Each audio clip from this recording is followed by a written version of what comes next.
In the name of Allah, the most beneficent and merciful, our today's session is about external audit.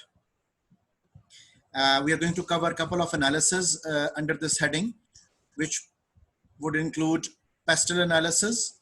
We'll be talking about Porter's 5 force analysis. Along with that, I'll be briefing you the basic contents of your FIP, that how this course is going to help you in the development of your FIP. So first of all, I would like you to take an overview of your basic contents of the FIP.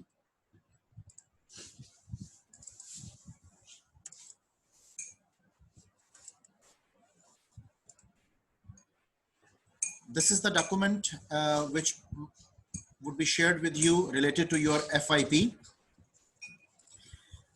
I'm ignoring the initial details of the formatting. I'm straight away moving towards the contents of your final year project. First of all, you have to start from the business plan project by mentioning its topic. So various business plans organize this information in different orders, but this content must be included. Choose an outline which effectively builds the argument that this project is viable and has an acceptable risk. Okay, so you start from introduction. In the introduction part, the first thing you need to talk about is introduction to market opportunity. And when we talk about market opportunity, you need to come up with demand analysis. Okay, that how much is the demand of your product or service which you will be launching in your final year project, and what are the other prevalent opportunities existing in the market which makes your business more viable, more profitable, and more long-term oriented. So market opportunities needed to be sorted out.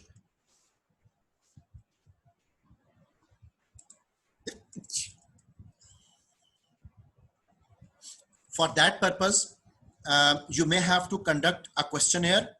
Now remember that in case of B2C business setups, you need to conduct a questionnaire of about 250 questionnaires. And if in the case of B2B business opportunity, which you'll be targeting, you have to conduct about 50 questionnaires. So out of those questionnaires, when you'll be putting the whole data into the SPSS software and finding out different frequencies, you'll come to know that what is the exact opportunity in terms of demand in the market. After that, you need to introduce the company, the formation of the company, its legal status, its type. All these things are going to be discussed in this heading, the company. You can also come up with a brief history if it is an existing business and you want to launch a new SBU under the umbrella of an existing business. After that, there is company description.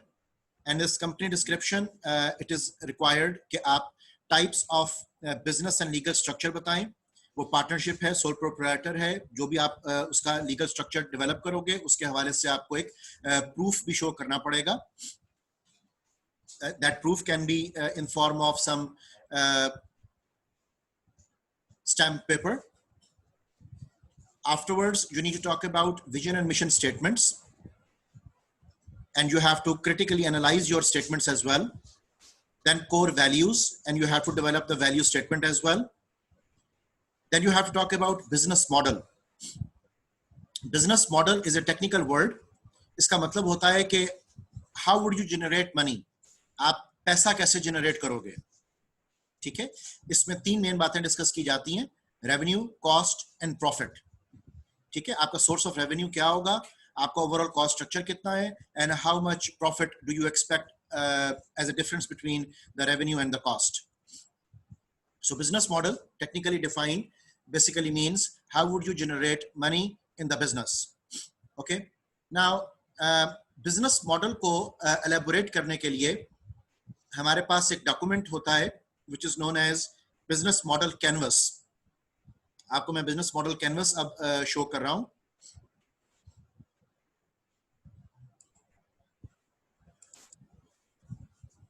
This is the structure of business model canvas, और आपको इसी तरह का एक structure अपने project में भी वो शो करना है।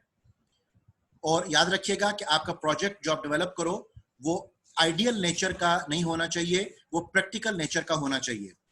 और उस प्रोजेक्ट में आपने प्रैक्टिकली डेमोन्स्ट्रेट करना है कि आपकी कंडीशंस और कंस्ट्रेंट्स बिजनेस के क्या होंगे, आपके सर्कमस्टांसेस क्या हैं, आपके एक्सटर्नल अपॉर्चुनिटी थ्रेट्स क्या हैं, आपके इंटरनल स्ट्रेंथ्स एंड वीकनेसेस क्या हैं, आपके रेवेन्यू स्ट्रीम कैसे डेवलप होगा। सो ये सब बातें बहुत डिटेल में प्रैक्टिकल कॉन्टेक्स्ट में वो आप लोगों को डिस्कस वो करनी है। आप बिजनेस मॉडल कैनवस का आपको मैं फॉर्मेट दिखा रहा हूं। इसी फॉर्मेट को आपने फॉलो करना है। इसमें सबसे पहला लेफ्ट अपर कॉर्नर में देखिएगा, वी हैव की पार्टनर्स, और की पार्टनर्स में जो क्वेश्चंस आपको एड्रेस करने हैं they are who are our key partners, who are our key suppliers, means यहां पर अपने स्टेक होल्डर्स की लिस्ट देते हो। Which key resources are we acquiring from our partners? Which key activities do partners perform? ठीक है, इन questions को आपने एड्रेस करना है इन द लेफ्ट बॉक्स। इससे नेक्स्ट बॉक्स देखिएगा, इट इज टॉकिंग अबाउट की एक्टिविटीज, और की एक्टिविटीज में वो कहता है कि what key activities do our value propositions require. ठीक है, सो आपने मार्केटिंग में ये टर्म सुना होगा वैल्यू प्रोपोजिशन, कि आप कस्टमर के जहन में अपनी प्रोडक्ट अपनी सर्विस की वैल्यू को कैसे डेवलप करते हो। उसके लिए आपको पोजीशनिंग स्टेटमेंट वो भी बनानी है, आपको अपने 4 P's के ऊपर डिस्कशन करनी है in case of manufacturing, 7 P's के ऊपर बात करनी है in case of services. So what key activities do our value propositions require, so उन एक्टिविटीज को आप यहां पर लिस्ट डाउन करोगे। उसके बाद अवर डिस्ट्रीब्यूशन चैनल्स, इसके ऊपर आप बताओगे कि आपने प्रोडक्ट एंड सर्विस को एक्चुअली मार्केट तक पहुंचाना कैसे है। आपके कस्टमर रिलेशनशिप्स कैसे एस्टैब्लिश होंगे, आपने कोई सीआरएम यूज करना है, कस्टमर रिलेशनशिप मैनेजमेंट, जो भी आपका प्रोस्पेक्टिव होगा, जिस भी वॉल्यूम पे आप ऑपरेट करना चाहते हो उसके हवाले से आपने कस्टमर रिलेशनशिप को कैसे मेंटेन करना है, कस्टमर इक्विटी कैसे जनरेट करनी है, ये सब डिस्कशन यहाँ की जाएगी। उसके बाद आपकी रेवेन्यू स्ट्रीम्स वो कैसे जनरेट होंगी, उनका मेजर सोर्स क्या होगा, किस किस हवाले से आपके पास कैश इनफ्लोज आ रहे होंगे। तो ये तमाम आपका रेवेन्यू स्ट्रीम के डिस्कशन में वो आएगा। इसके बाद उससे नीचे देखिए आपको की रिसोर्सेज नजर आएंगे। की रिसोर्सेज में वो कहता है कि what key resources do our value propositions require. अब उन तमाम वैल्यू प्रोपोजिशंस को जो आपने ऊपर डेवलप की होंगी, यहां पर आपने उनका डिफेंसिव आर्ग्यूमेंट देना है कि आपके पास उसके हवाले से रिसोर्सेज क्या है। और यहां पर complete list of your tangible and intangible resources वो डिस्कस किए जाएंगे। उसमें फाइनेंशियल रिसोर्सेज है, उसमें ह्यूमन रिसोर्स है, उसमें मटेरियल रिसोर्स है, उसमें इंफॉर्मेशन रिसोर्स है। तो जितने भी रिसोर्सेज आप आइडेंटिफाई करोगे वो यहां पर आप वैल्यू प्रोपोजिशन के लिए जो रिक्वायर्ड हो वो आपने कोट करने हैं। उसके बाद आपने अपने डिस्ट्रीब्यूशन चैनल्स पर कुछ डिस्कशन करनी है, and you will be talking about customer relationships, revenue stream, उन तमाम के लिए जो रिसोर्सेज रिक्वायर्ड है वो आप सब यहां पर मेंशन करोगे। Look at the next box we have, and the next box is talking about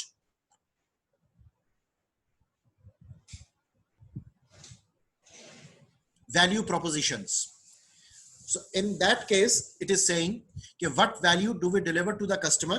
अब value actually किस फॉर्म में होगी, उसके लिए आपको वैल्यू मैप्स वो बनाने पड़ेंगे। आपको कॉर्पोरेट वैल्यू चेन, आपको इंडस्ट्री वैल्यू चेन, आपको वो सारा कुछ यहां पर शो करना है। इन सब की डिटेल अभी हम कवर करेंगे। उसके बाद which one of our customer problem are we helping to solve, customer की एक्चुअली कौन सी पर्टिकुलर नीड है जिसके लिए आपने वो प्रोडक्ट और सर्विस डिजाइन की है, उसके ऊपर बात होगी। What bundles of products and services are we offering to each segment, इसके ऊपर बात की जाएगी। अब उसमें और जाहिर है कि जब आप सेगमेंटेशन की बात कर रहे हो तो सेगमेंटेशन के हवाले से आपको ये आइडेंटिफाई करना पड़ेगा कि आपने मार्केट सेगमेंटेशन किन बेसिस पर की हुई है, आपकी डेमोग्राफिक, साइकोग्राफिक, जियोग्राफिक, बिहेवियरल, सब किस्म की सेगमेंटेशन की यहाँ पर डिस्कशन की जाएगी। और आपको जो टिपिकल हम एक्सप्रेशन यूज करते हैं STP, segmentation, targeting and positioning, इन 3 चीजों को आपको एलैबोरेट वो करना होगा। उसके बाद which customer needs are we satisfying and what is the minimum viable product, आपकी जो प्रोडक्ट का जो टाइप है, नेचर है, वो किस तरह का होगा। So that is what you need to talk about. उसके बाद कस्टमर रिलेशनशिप्स की हम बात कर रहे हैं। कस्टमर रिलेशनशिप में जिन क्वेश्चंस को आपने एड्रेस करना है वो है कि how do we get, keep and grow our customers. ठीक है, इसमें आप कस्टमर रीच की बात करोगे कि कस्टमर तक आपने पहुंचना कैसे है, उसके लिए आपके पास मेथोडोलॉजी, आपकी स्ट्रेटेजी वो क्या होगी। Then which customer relationship have we established, already अगर आपके एस्टैब्लिश्ड बिजनेस के हवाले से बात हो या ऑलरेडी आपके पास कोई PR डेवलप्ड हो, how are they integrated with the rest of our business model. और हम जो रेवेन्यू का एक पूरा स्ट्रक्चर अपना डेवलप करेंगे, उस रेवेन्यू स्ट्रक्चर में कस्टमर जो है वो कहां पर और किस हवाले से और किस सिचुएशन में वो हमारे साथ इंटरेक्ट कर रहा है, एंड कस्टमर को डील करने के लिए what can be the associated costs. ठीक है, जैसे उसने कस्टमर रिलेशनशिप में लिखा है कि हाउ कॉस्टली दे आर। इसके बाद चैनल के ऊपर डिस्कशन आपको करनी होगी इस बिजनेस मॉडल कैनवस में, और वो चैनल की डिस्कशन ये है कि through which channels do our customer segments want to be reached. ठीक है, आपका कम्युनिकेशन का मीडियम क्या होगा, how do other companies reach them now, आपको इंडस्ट्री का एक एनालिसिस देना है कि दूसरी कंपनीज उनको इस वक्त कैसे, आपके जो कंपेटिटर्स हैं इंडस्ट्री के, जो दूसरे आपके लोग हैं, वो किस तरीके से कस्टमर को अभी एक्सेस कर रहे हैं। Which ones work best, उनमें से सबसे अच्छा मॉडल आपको किसका लगा। Which ones are the most cost efficient, आपने उसको मेंशन करना है, बिकॉज हो सकता है कि एक आपका जो चैनल एक कंपनी यूज कर रही है दैट इज एन MNC, और उस MNC के पास बेपनाह रिसोर्सेज है, they are not much afraid of the cost. लेकिन आप एक स्टार्टिंग में MNC का डायरेक्टली मुकाबला नहीं कर सकते हो, इसलिए आपको यह बताना होगा कि सबसे अच्छा चैनल कौन सा है, और उस सबसे अच्छे चैनल के हवाला से आपको यह भी देखना है कि उन तमाम लोगों में सबसे कॉस्ट इफेक्टिव चैनल वो किसका है, ताकि हम एक मिक्स ऑफ मॉडल भी क्रिएट कर सकें। So how are we integrating them with customer routines. ठीक है, सो कस्टमर किस वक्त क्या चीज चाह रहा है, आप किस वक्त उसको कैसे प्रोवाइड करोगे, मार्केट एफिशिएंसीज कैसे क्रिएट होंगी, इंडस्ट्रियल लिंकेजेस कैसे बनेंगे, डिस्ट्रीब्यूशन चैनल्स कैसे आपके चलेंगे। इसमें याद रखिएगा आपका जो सप्लाई चेन और डिमांड चेन, ये दो अहम पॉइंट्स याद रखिएगा। आपका कंप्लीट सप्लाई चेन और आपका कंप्लीट डिमांड चेन जो है वो यहां पर डिस्कस किया जाएगा, जिसमें कि आपकी वैल्यू क्रिएशन और वैल्यू को क्रिएशन। ठीक है, ये 4 एक्सप्रेशन मैं यहां पर कोट कर रहा हूं आपको, supply chain, demand chain, value creation, value को क्रिएशन। ठीक है, ये सब आप डिस्कस करोगे कि चैनल्स में आपने कैसे क्रिएट करनी है। इसके बाद बेटा कस्टमर सेगमेंट्स में for whom we are creating value, again आपके टारगेट सेगमेंट जो है उसकी अब यहां पर बात हो रही है। Who are our most important customers and what are the customer archetypes. ठीक है, सो कस्टमर के बारे में जो कंप्लीट आपने डेटाबेस मेंटेन करनी है, उस डेटाबेस के कॉन्टेक्स्ट में यहां पर कस्टमर सेगमेंट और उसकी टारगेटिंग को आप फर्दर एलैबोरेट करोगे। इसके बाद सबसे नीचे देखिएगा, we have 2 boxes, one is talking about cost structure, जिसमें वो आपसे पूछ रहा है कि what are the most important costs inherent to our business model. इसमें आपकी fixed cost, variable cost, total cost, इसके ऊपर आप कुछ तबसरा करोगे। Which key resources are most expensive and which key activities are most expensive. So ये सब चीजें आपकी कॉस्ट स्ट्रक्चर में आएंगी। और जब आप रेवेन्यू स्ट्रीम की बात करोगे, so for what value are our customers really willing to pay, for what do they currently pay, what is the revenue model and what are the pricing tactics. ठीक है, ये सब डिटेल आपकी इस business model canvas के अंदर वो develop की जाती है। और ऑब्वियसली यहां पर आप उसका जो एक शॉर्टर फॉर्म होगा वो डेवलप करोगे, डिटेल्ड सारी जो है वो आपके प्रोजेक्ट के अंदर वो मौजूद होगी। So that was the point जो मैं आपसे यहां पर शेयर कर रहा हूं कि आपने बिजनेस का लीगल स्ट्रक्चर दिखाना है, उसके बाद मिशन विजन स्टेटमेंट बतानी है, कोर वैल्यूज पे बात करनी है और बिजनेस मॉडल पे बात करनी है।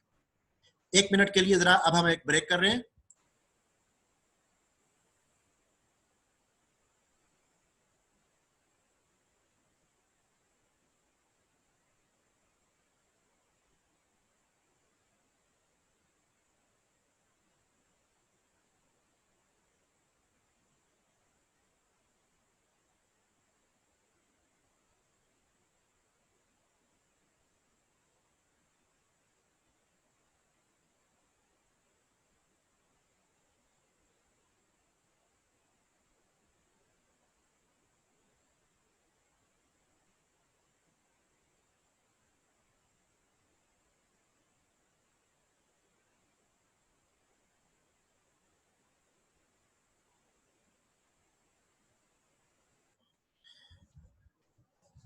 ऑलराइट जी, बिजनेस मॉडल एलेबोरेट करने के बाद अगला जो स्टेप हमारे पास आ रहा है बेटा वो है बिजनेस गोल्स. अब यहां पर याद रखिएगा कि बिजनेस गोल और बिजनेस ऑब्जेक्टिव में एक फर्क होता है. बिजनेस गोल का जब हम वर्ड यूज करते हैं तो we are talking about an overall situation जिसको आप क्वालिटेटिवली भी डिस्कस वो कर सकते हो.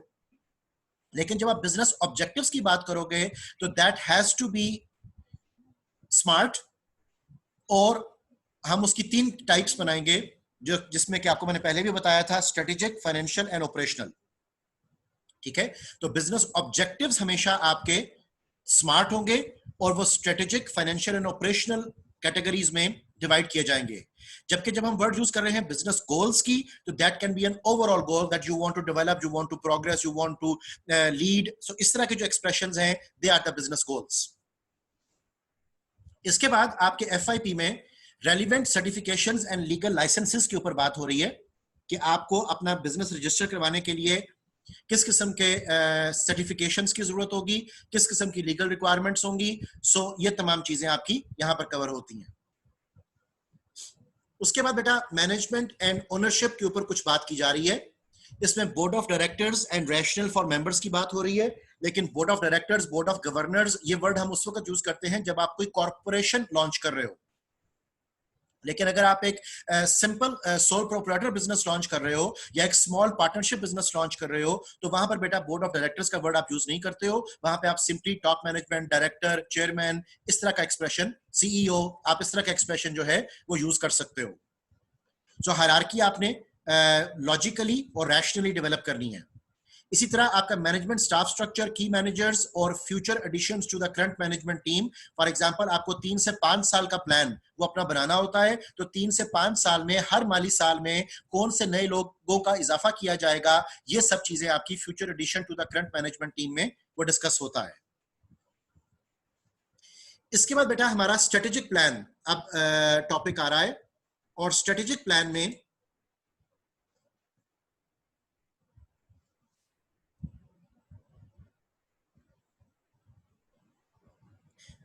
कुछ स्टूडेंट्स का क्वेश्चन ये है कि उन्होंने एफआईपी ऑप्ट नहीं किया, लेकिन क्या उनको ये तमाम चीजें समझनी है. उसका जवाब मेरा बेटा ये है कि ये तमाम चीजें आपके कोर्स प्रोजेक्ट का भी पार्ट होंगे, नंबर 1. और नंबर 2 आपकी जो फर्स्ट मेजर ग्रुप असाइनमेंट है उसमें भी ये मेजर चीजें डिस्कस होंगी. ठीक है, so you just can not avoid it.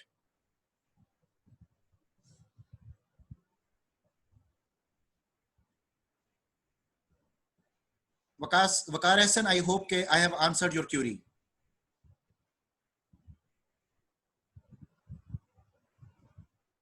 I would try Usman to upload this on the YouTube, but I'm not promising. You have to be attentive and present in the lecture. Okay, coming back to the discussion.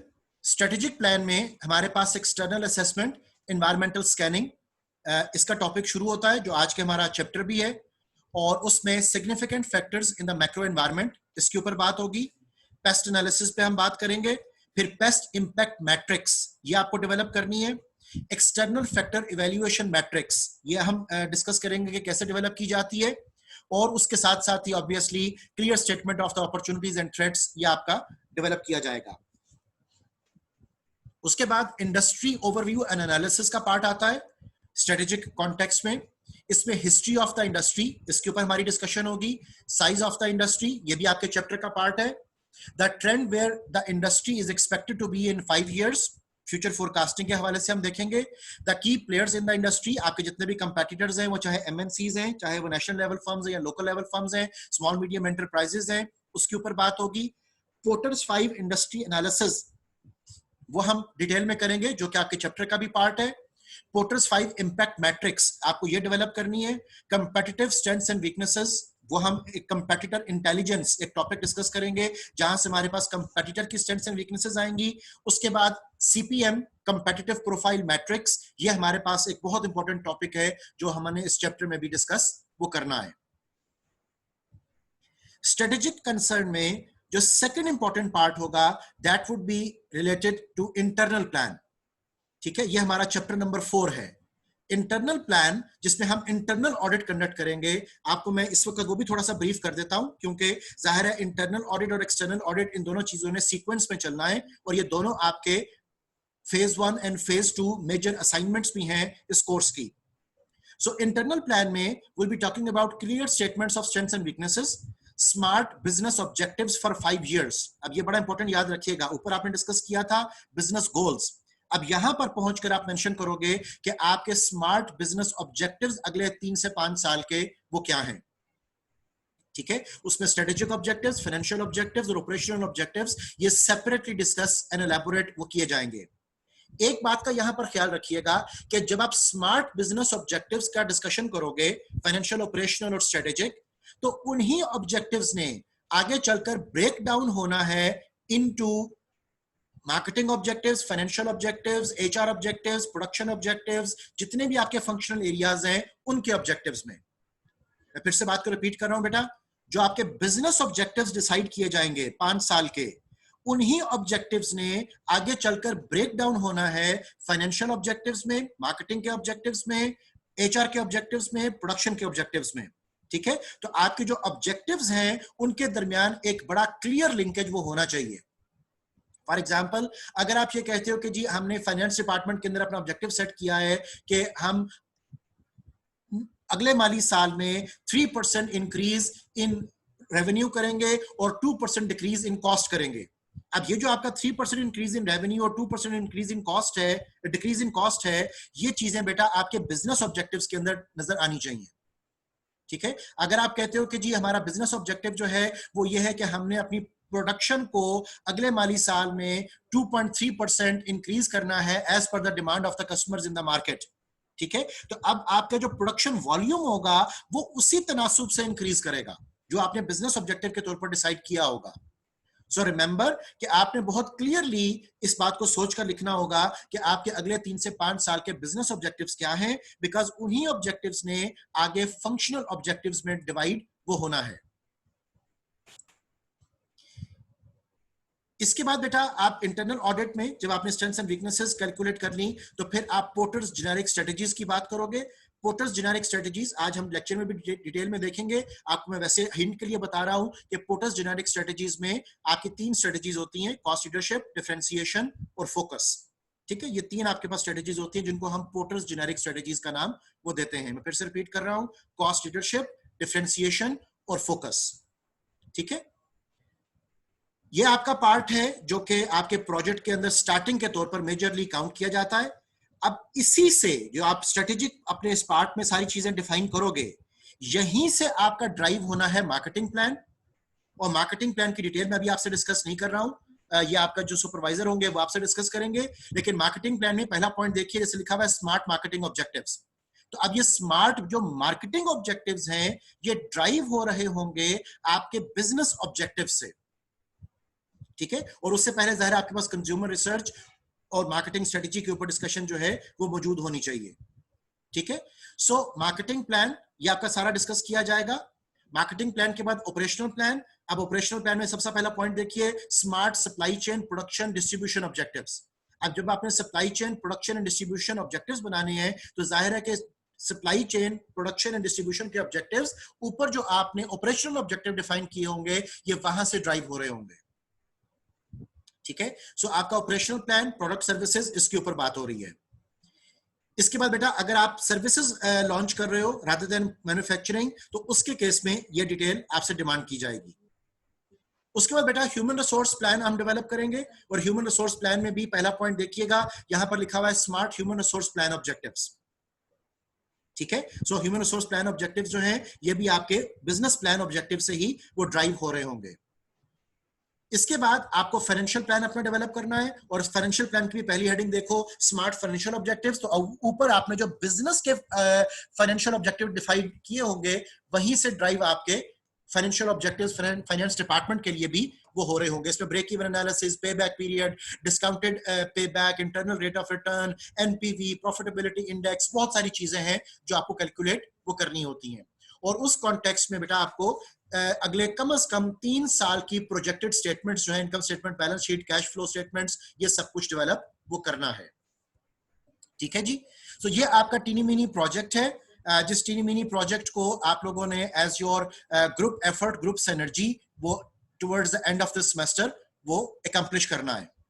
ठीक है बेटा, और ये सारा कुछ जो भी आपने डिटेल में देखा है, ऑब्वियसली ये सारा का सारा मरहून मिन्नत है आपके स्ट्रेटेजिक प्लान का, क्योंकि strategic plan is the basis जहां से आपकी ये सारी इंफॉर्मेशन वो ड्राइव होनी है। ठीक है, अगर यहां तक आपके पास कोई क्वेश्चन है तो प्लीज चैट रूम में वो पूछ लीजिए।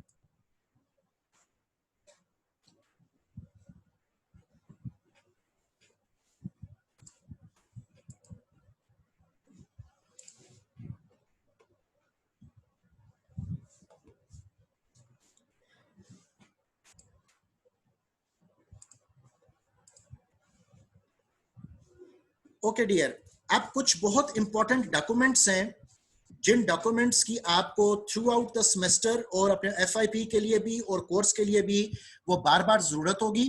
अब आपसे मैं कुछ वो डॉक्यूमेंट्स जो हैं वो शेयर करने लगा हूं। सबसे पहला document I am turning on is known as Pakistan standard industrial classification. ठीक है बेटा, so Pakistan standard industrial classification का डॉक्यूमेंट वो हम देख रहे हैं। इस डॉक्यूमेंट में पाकिस्तान की जो नेशनल मार्केट है उसमें जितनी भी लीगल इकोनॉमिक एक्टिविटीज वो मौजूद हैं उन सब की डिटेल वो डिस्कस की जाती है। ठीक है, इस डॉक्यूमेंट की जरूरत आपको क्यों पड़ेगी? बिकॉज आपने जो भी बिजनेस पिक करना है उस बिजनेस को आपने ट्रेस करना है कि वो किस पर्टिकुलर इंडस्ट्री से बिलोंग करता है, और उस पर्टिकुलर इंडस्ट्री की जो लीगल क्लासिफिकेशन है वो क्या है। ठीक है, सो हमारे पास ये डॉक्यूमेंट आ रहा है बेटा, Pakistan standard industrial classification all economic activities 2010 की रिवीजन मेरे पास मौजूद है, और ये आपका गवर्नमेंट ऑफ पाकिस्तान का पब्लिश्ड डॉक्यूमेंट है। Statistics division, federal bureau of statistics ने इसको तैयार किया है। अब इस डॉक्यूमेंट को एक दफा मेरे साथ डिस्कस कर लीजिए आप।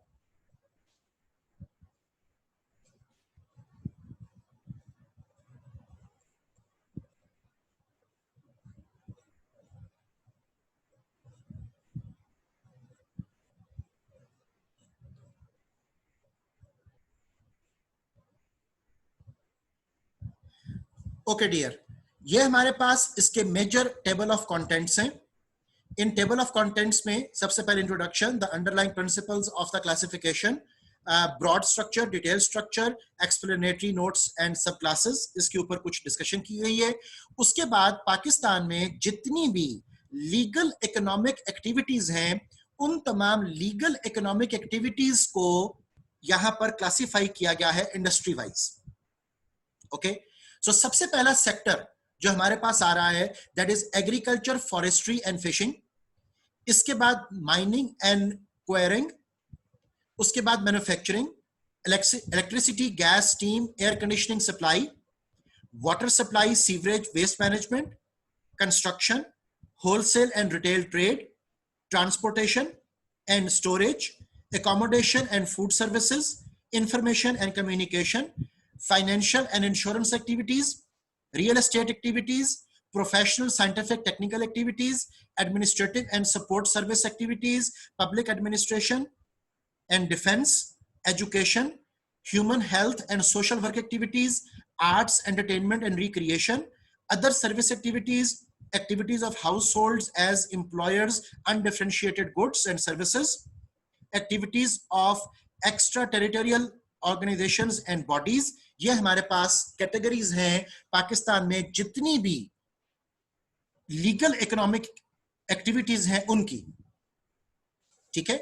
अब सपोज आप कोई भी आइडिया लॉन्च करना चाहते हो अपने बिजनेस के हवाले से, उस आइडिया को आपने इस डॉक्यूमेंट में ट्रेस करना है और उसका जो लीगल स्टेटस है in terms of its name, in terms of its placement in the industry, उसको आपने डिटेल में एलेबोरेट करना है, ठीक है। फॉर एग्जांपल सपोज मैं एक फैन फैक्ट्री शुरू करना चाहता हूं, पंखा बनाने वाली फैक्ट्री शुरू करना चाहता हूं, ठीक है। So how would I find fan in this category? What I can do, I would simply press control F, ठीक है। यहां पे मैंने कंट्रोल F प्रेस किया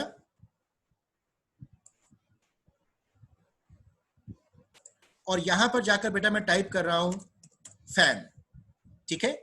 आई जस्ट प्रेस्ड एंटर।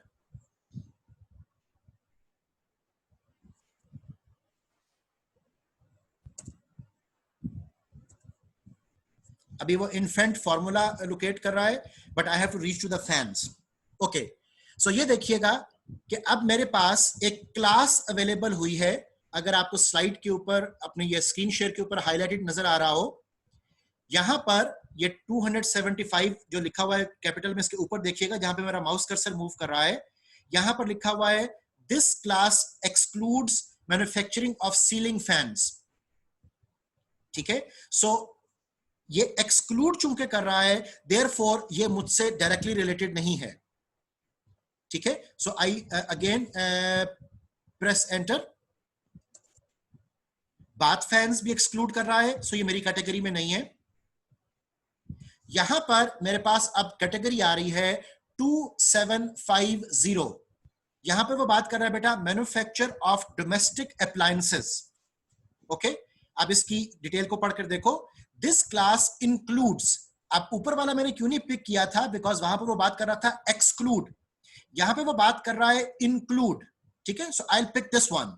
लिखा हुआ है this class includes the manufacture of small electric appliances and electrical housewares, household type fans, ठीक है। अब मुझे हाउस होल्ड टाइप फैंस को मैन्युफैक्चर करना है, राइट बेटा।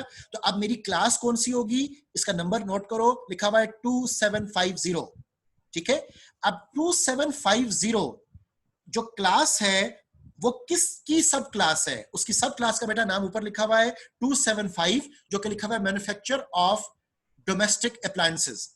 अब manufacture of domestic appliances is 275 और उसके अंदर एक सब क्लास है, उसका भी नाम है मैन्युफैक्चर ऑफ डोमेस्टिक अप्लायंसेस 2750, ठीक है बेटा। इसके बाद आपके इसको हम आगे फर्दर ब्राउज करें तो फिर आपका अगली क्लास जो है वो शुरू हो जाएगी, जिसमें कि manufacture of other electrical equipment की बात आ रही है, ठीक है। अब यहां तक आपको क्लास का पता चल गया। अब हम देखते हैं कि इसकी इंडस्ट्री बैकएंड पर कौन सी बन रही है। अब हम इसकी इंडस्ट्री देखने के लिए 275 को पीछे से ट्रैक करते हैं।